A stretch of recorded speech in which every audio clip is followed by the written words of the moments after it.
What we plan to do is present the final Shortleaf Pine Restoration Plan. And a little bit of background before, and Joe Fox, State Forester in Arkansas, and I are going to present the plan. I'm Ken Arney, the Deputy Regional Forester for State and Private Forestry with the Forest Service out of the regional office in Atlanta. And just a little bit of context on the plan. I think we've all learned from the success in longleaf pine restoration the value that having a plan as a good foundational document that we can tear back to with the work that we do on the land, just how important that's been.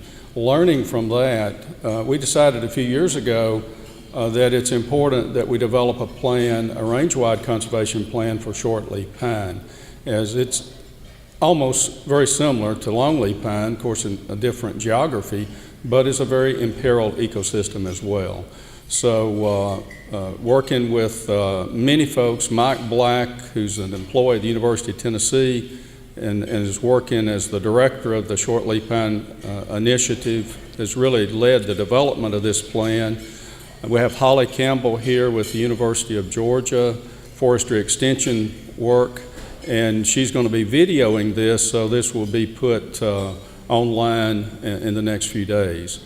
So I'm going to hand it over to Joe, and then Joe and I are going to tag team just a short presentation on the Shortleaf Pine Plan.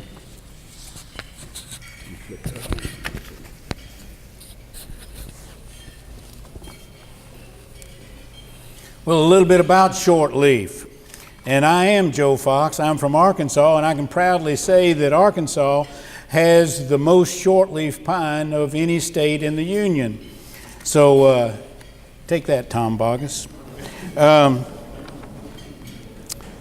We are blessed with shortleaf in Arkansas, and we've all been blessed with shortleaf for quite a while. Now, we've got a couple of pictures up, or we're going to have a couple of pictures up. Which one of those is the shortleaf tree?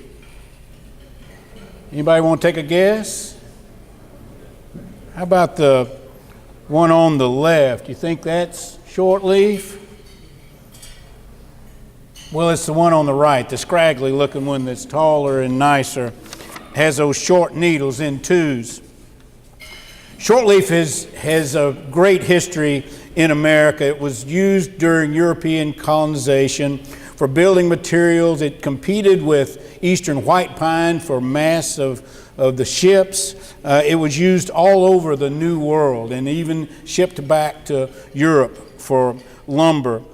So there's 300 years before we have a good number of the extent of the coverage of shortleaf in America. In 1896, it was 70 to 80 million acres. And somewhere around 1900 was the peak production for shortleaf as far as lumber. And by 1920, most of the shortleaf was already west of the Mississippi River, a little bit in the Ouachitas and the Ozarks in Arkansas, and a good bit more still in Oklahoma till the 1940s. Today, it's reduced, its range is about 6 million acres in 22 states. Its coverage has dropped 53% since the 1980s, 91% since 1900. And it's like longleaf, it's less than 10% of its original range right now. So pure stands of shortleaf are not common. We've got some in Arkansas, and there's a few in Oklahoma, but there's not many in other places. Few private land managers manage for shortleaf pine. Shortleaf pine younger age class is disappearing. It's absent in a lot of places. And as some of us know, in its early years, shortleaf is outcompeted by loblolly and some other species. But you give it a little bit of time, somewhere around age 30, shortleaf catches up, and by age 60, shortleaf in most places, sites in Arkansas, will outgrow loblolly and many other species. So why do we need to restore shortleaf? What's the big deal? Well, shortleaf likes open woodlands, and that open woodland diverse habitat adds to a lot of things like habitat for northern bobwhite quail, for turkeys, for a lot of other things. The open woodland shortleaf pine bluestem supports 5 different threatened and endangered species and over 20 species of conservation concern. There's all sorts of things. The wood quality on shortleaf is excellent. It has strong, dense, straight-grained wood. It tolerates a wide range of soil conditions and site conditions. Economically, it's high strength, long-lasting wood. It's aesthetically pleasing wood. It's used things like outdoor decks and laminated beams, and just look up in a lot of church settings and other large room settings and you'll see shortleaf in the ceiling.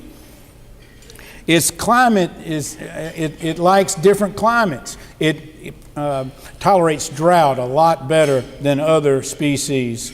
It's fire adaptable. It loves fire, and even in ice storms, because those needles are short and there's only 2 of them, it can tolerate more ice than other species. So what are the threats to shortleaf? And there's several, but there's 2 main threats. One is the altered fire regime, the lack of prescribed fire, which it loves. And the other is rather obvious, is conversion to loblolly pine plantations. Loblolly will outgrow shortleaf on most sites that I know in that first 30-year period, and it's much favored. It's been much favored.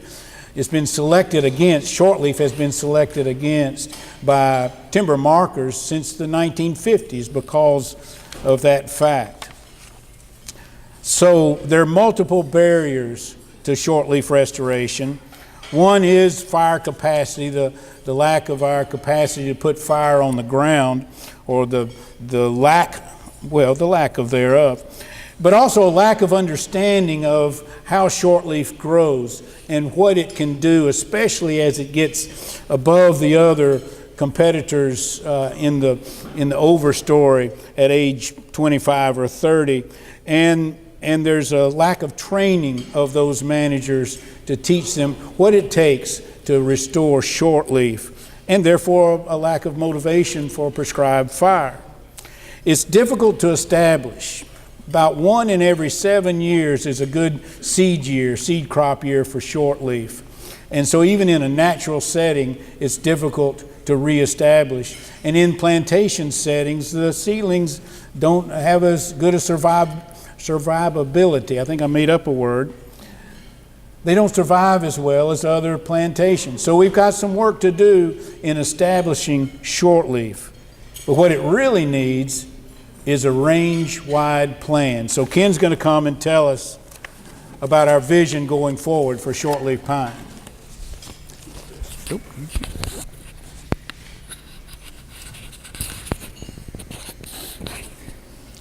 In 2010, a diverse group of the region's resource management leaders formed the Shortleaf Pine Working Group, focusing regional attention on the extensive and rapid loss of shortleaf pine habitats and the associated values. The Shortleaf Working Group efforts help galvanize the need for a much more extensive range-wide conservation work in shortleaf pine habitats. In 2013, to address the multiple threats facing this imperiled ecosystem, the Shortleaf Pine Initiative was formed. This initiative represents a broad range of public and private organizations, as well as key state and federal agencies. To help the Shortleaf Pine Initiative develop the restoration plan, 4 workshops were held in different sections of the Shortleaf Pine Range between June in 2013 and June 2014.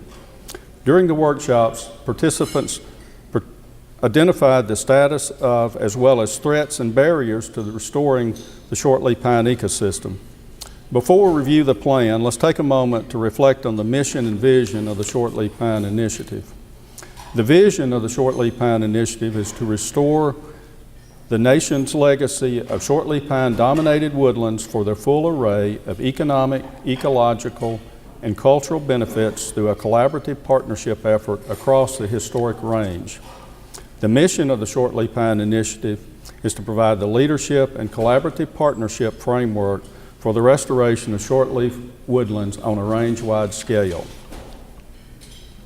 There are 8 priority areas in the Shortleaf Pine Plan, and all complement and work together in order to accomplish the goals set out in the plan.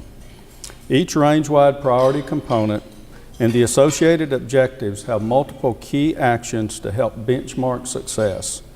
The actions are measurable and drive the plan from regional to local.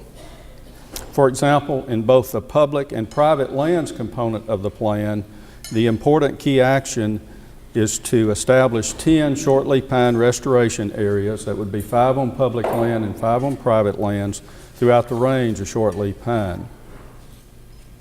The shortleaf range extends from East Texas to New Jersey, broad landscape. Within this range-wide plan, each subregion of the plan has its own goals for measuring success.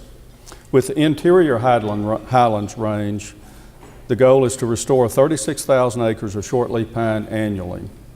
Within the West Gulf Coastal Plain range, we want to quantify forest stands with the shortleaf pine component in need of restoration. And then east of the Mississippi River, we want to maintain the existing woodlands, but also improve 150,000 acres and restore 300,000 acres. The next step is plan implementation. And in plan implementation, we want to continue and nurture the existing partnerships that have come together to develop this plan, as well as build bridges to new partnerships. We want to accomplish the work on the land to demonstrate what the shortleaf pine ecosystem once was and can be. We also want to improve and refine the plan as we learn and adapt as appropriate for enduring success with implementation. The plan is now available at www.shortleafpine.net, and we really appreciate your interest and support to restore an iconic forest ecosystem. Thank you.